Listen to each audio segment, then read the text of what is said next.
Pilipinas. Ngayong araw ay tayo ay magte-test drive nitong Honda Civic 50.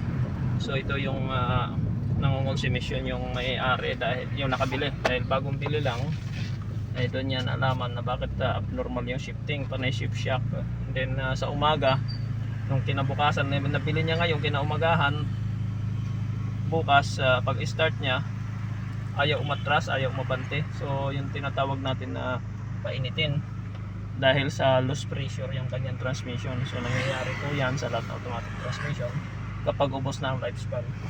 So sa ganong sitwasyon napunta siya sa atin at yun niya ating ginawa ang transmission at ito na siya ngayon.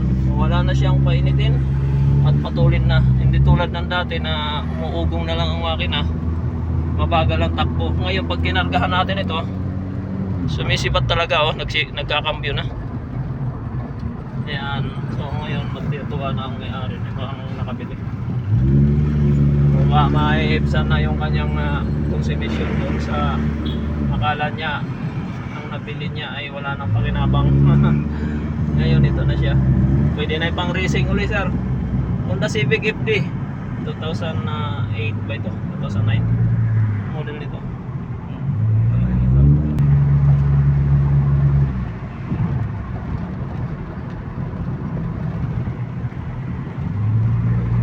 Downshift Medyo accuracy.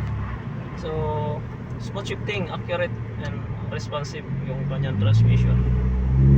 Pwede na ito airless, final na lang pang ilalim, then siyempre linisin para pick up na ng may-ari dahil nagmamadali na. So ito ay inabot sa atin ng 3 araw. Tama ba? 3 araw. O ayan na. Medyo busy kasi tayo, hindi pwede sa isang araw kasi sa dami ng ginagawa. Ayan, dito po tayo. Ayan po, Global Pinoy Automatic Transmission Specialist. Amadeo branch po ito, main po ito ng Global Pinoy. Ayan o, ang ginagawa ngayon, ayan o, tambak yung sasakyan, traffic po. Sa traffic tayo ngayon. Ayan, so andito na tayo. Okay na siya, pwede na ito i-release, palinis na lang.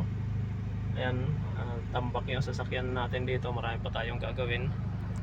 Ayan, isisiksikan dito sa ating shop. So kinukulang yung ating area, pasensya na, medyo ma-traffic tayo ngayon. Tambak ka. So yan lang muna. Hindi pala naka